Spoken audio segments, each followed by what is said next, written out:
দাড়িপাল্লায় আগুন লেগেছে নাকি তারেকের রাজনীতিতে আগুন লেগেছে? দাড়িপাল্লার দিন শেষ নাকি তারেকের দালালির রাজনীতির দিন শেষ? দাড়িপাল্লা ডিজিটাল হওয়ায় মাপে যেমন স্বচ্ছতা আসছে, মানুষ যেমন ডিজিটাল যুগে ঢুকছে, পুরনো দাড়িপাল্লা যেমন শেষ হয়ে গেছে, দুনিয়ার অনেক উন্নতি হয়েছে। হ্যাঁ, এভাবেই রাজনীতিও ডিজিটাল হয়েছে।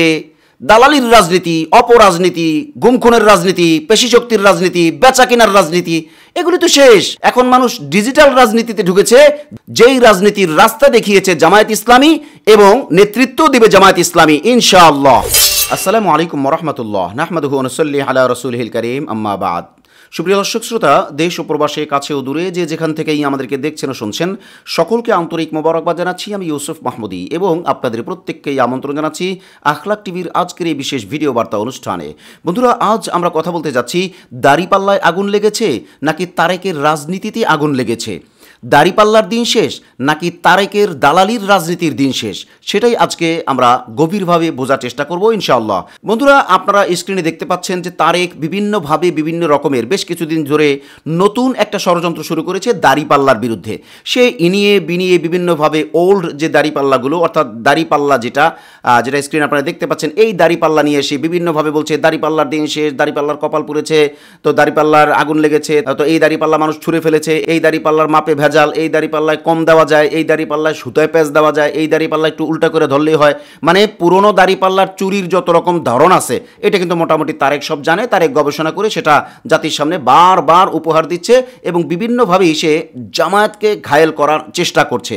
এবং সে আবার ইনিয়ে বিনিয়ে এটাও বলছে, আমি তো দাড়িপাল্লার কথা বলছি, পুরনো দাড়িপাল্লার কথা বলছি, দাড়িপাল্লার কমতির কথা বলছি, অর্থাৎ আগের দাড়িপাল্লায় যে কমতি আছে, মাপে যে ভেজাল দেওয়া যায়, এটার কথা বলছি। এখন মানুষ সবাই ডিজিটাল দাড়িপাল্লার দিকে ঝুঁকছে, এই বলে তারেক একের পর এক বিষোদ্গার করেই যাচ্ছে, ষড়যন্ত্র করেই যাচ্ছে। সেই ক্ষেত্রে আখলাক টিভির গবেষণা সেকশন থেকে আমরা দেখলাম আসলে কি দাড়িপাল্লায় আগুন লেগেছে নাকি তারেকের কপাল পুড়েছে। কারণ দাড়িপাল্লা ডিজিটাল হওয়ায় এখন তো মাপ ডিজিটাল, এখন তারেকের যত রাজনীতির দুই নম্বরই আছে, মানে দালালির রাজনীতি, চুরির রাজনীতি, বাটপাড়ির রাজনীতি, ছ্যাচরামির রাজনীতি, দালালির যত অনিয়ম আছে, এগুলো তো ডিজিটাল দাড়িপাল্লায় ধরা পড়ে যাবে। এই জন্য তারেক এখন দাড়িপাল্লার পিছনে লেগেছে, অর্থাৎ পুরনো দাড়িপাল্লাকে বিভিন্নভাবে ইনিয়ে বিনিয়ে বলে সে দাড়িপাল্লার থেকে বাঁচার চেষ্টা করছে। আসলে তার রাজনীতির যত দুই নম্বরই সবই কিন্তু ডিজিটাল দাড়িপাল্লায় ধরা পড়ে যাইতেছে। কারণ সে যেভাবে একের পর এক উদ্ভট কথা মানুষের সামনে বলে বেড়াচ্ছে, পুরনো দাড়িপাল্লার দিন শেষ, পুরনো দাড়িপাল্লায় ভেজাল আছে সে কথা কিন্তু কিছুটা যৌক্তিক, এটা ঠিক। কিন্তু পুরনো দাড়িপাল্লায় যে ভেজাল আছে, সে এটাও বলেছে যে দোকানদার যদি পুরনো দাড়িপাল্লায় কিছু মাইপা দেয়, এটা আমরা নিতে চাই না বা আপনি নিতে চাইবেন, এটা স্বাভাবিক, কথাগুলো কিন্তু বাস্তব। কিন্তু পুরনো দাড়িপাল্লার সাথে জামায়াতের সাথে কি সম্পর্ক আছে? হ্যাঁ, জামায়াতের একটা মার্কাটা তো থাকতেই পারে, কিন্তু জামায়াত যে রাজনীতিতে ডিজিটাল হয়েছে এই খবর তো তার নাই। হ্যাঁ, তার যে রাজনীতি, অর্থাৎ উল্টাপাল্টা রাজনীতি, এটা তো অলরেডি ধরা পড়া শুরু হয়ে গেছে, যে কারণে তারেক গেছে পাগল হইয়া, এখন দাড়িপাল্লা নিয়ে গবেষণা শুরু করছে। গবেষণা করছে কি, সে পুরনো দাড়িপাল্লার যত খুঁত আছে এইটা বের করা শুরু করছে। বোঝা যায় তারেকের নিজের অথবা তার পরিচিত কেউ বা তার বাপদাদা বা এই টাইপের কেউ হয়তো পুরনো দাড়িপাল্লা দিয়ে অনেক ভেজাল করতো, চুরি ছাচরামি করতো, এইটা তারেকের খুব ভালো করে জানা। নাহলে সুতায় পেঁচ দিলে দাড়িপাল্লায় মাপ কম দেওয়া যায়, একটু এমনি করে ধরলে কম দেওয়া যায়, এইটা তারেক জানে কেমন? তারেকের জানার কথা না। তাহলে বোঝা গেল তার এই চুরি ছাচরামির অভিজ্ঞতা আছে। আমরা এইটা রাখলাম, আসেন আমরা আরেকটু সামনে যাই। এখানে একটা কথা না বললেই নয় যে তারেক বিভিন্নভাবে উদাহরণ দিয়ে বুঝাইতে চাইতেছে জামাত যেহেতু পুরনো সেই দাড়িপাল্লা মার্কা নিয়ে আছে, অতএব জামায়াতের রাজনীতি অচল, জামাতকে মানুষ চায় না, জামাতের এই ব্যাপারে ইনায়া বিনায়া বলতেছে আর কি। আচ্ছা, ওকে ফাইন, জামাতের মার্কা পুরনো বুঝলাম, কিন্তু জামাতের রাজনীতি তো নতুন, জামাতের রাজনীতি তো সবার চাইতে নতুন। জামাত তো সেই চুরির রাজনীতি নাই, ছ্যাচরামির রাজনীতিতে নাই, দলীয়করণের রাজনীতি নাই, টেন্ডারবাজির রাজনীতিতে নাই, গুমখুনের রাজনীতিতে নাই, ষড়যন্ত্রের রাজনীতিতে নাই, পেশি শক্তির রাজনীতিতে নাই। এক কথায় জামাত তো সেই ফেসিবাদের রাজনীতির সাথে সম্পর্কই রাখে না।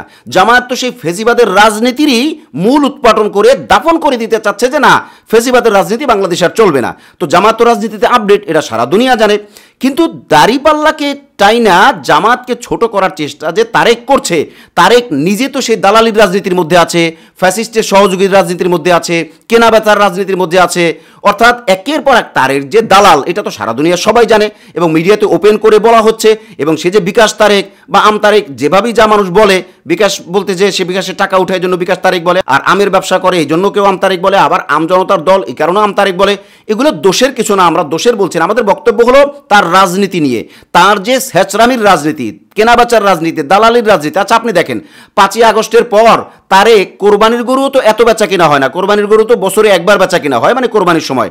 তারেক তো 5ই আগস্টের পরে এই পর্যন্ত কতবার বেচা কিনা হইল। সে একবার 32 ভাঙতে গেল, আবার সে 32 ভাঙার জন্য সরি বলে আবার 32 ওয়ালাদের কাছে পাও চাটা শুরু করলো।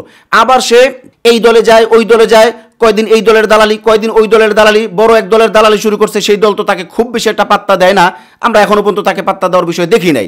দ্বিতীয় কথা হলো সে যে দল খুলে রাজনীতি শুরু করছে, সেখানেও যে ছেচরামি করতেছে, অনিয়ম করতেছে, এটা তো সারা দুনিয়া সবাই জানে।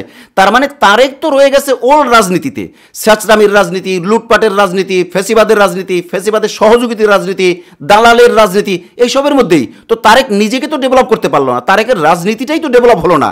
তো তারেক জামাতের মার্কা নিয়ে কিভাবে কথা বলে? আসল ব্যাপার হলো এই, জামাত যে ডেভেলপ হয়েছে, জামায়াতের রাজনীতি ডেভেলপ হয়েছে, এখন যে এখানে ছেচরামির রাজনীতি চলবে না, চুরির রাজনীতি চলবে না, দালালির রাজনীতি চলবে না, জামাত তো ধরে ফেলবে।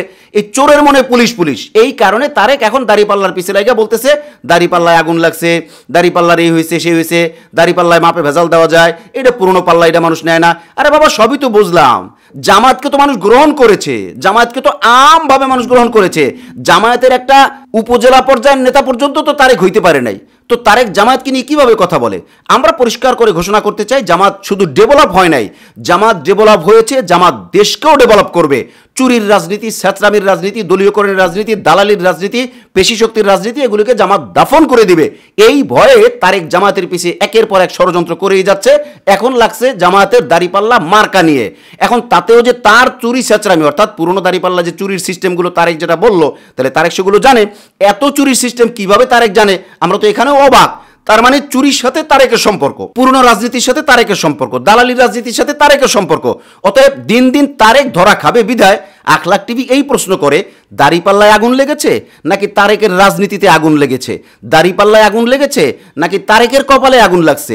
দাড়িপাল্লায় আগুন লাগছে নাকি তারেকের যে বেচা কিনার রাজনীতি, দালালির রাজনীতি, ওইটাতে আগুন লাগছে?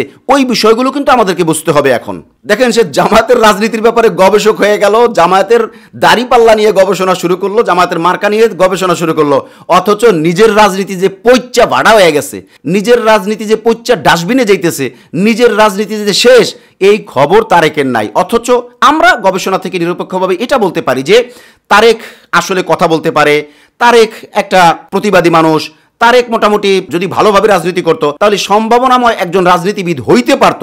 কিন্তু তারেক ছেচরামি করার কারণে, এরে ওরে নিয়ে পইরা থাকার কারণে, দালালির কারণে, বেচা কিনার কারণে তারেক গেল এখন পইচা। তারেকের যে সম্ভাবনাময় ভবিষ্যৎ ছিল ওইটাই এখন পচা শুরু করলো, যে কারণে তারেকের রাজনীতিতে আগুন লাগলো। যে কারণে একথা পরিষ্কার করে বলা যায়, দাড়িপাল্লার চেঞ্জ হইলে তাতে তারেকের খুশি হওয়ার কারণ নাই। কারণ দাড়িপাল্লা চেঞ্জ হইলে পুরনো দাড়িপাল্লার চাইতে নতুন দাড়িপাল্লা যেভাবে স্পষ্ট মাপা যায়, অতএব রাজনীতিতেও ডিজিটাল জগতে মানুষ ঢুকছে। আপনার এই পুরনো রাজনীতি আর বেচা কেনার রাজনীতি, দালালির রাজনীতি নিয়ে আপনি মনে হয় ডিজিটাল রাজনীতির জগতে থাকতে পারছেন না। অতএব দাড়িপাল্লা ডিজিটাল হয়েছে, এটা তো আপনার কপাল পড়ছে, চিন্তিত তো আপনার হওয়ার কথা। এটা ভালো করে আপনি একটু বুঝে নেবেন তারেক সাহেব।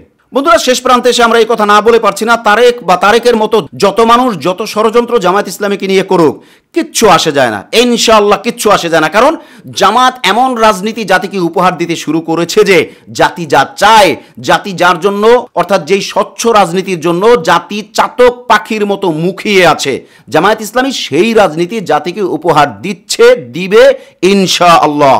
অতএব জামায়াতের বাংলাদেশ দালালির দিন শেষ, জামায়াতের বাংলাদেশ অপরাজনীতির দিন শেষ, জামায়াতের বাংলাদেশ স্বচ্ছ রাজনীতির বাংলাদেশ, কল্যাণ রাষ্ট্রের বাংলাদেশ ইনশাআল্লাহ।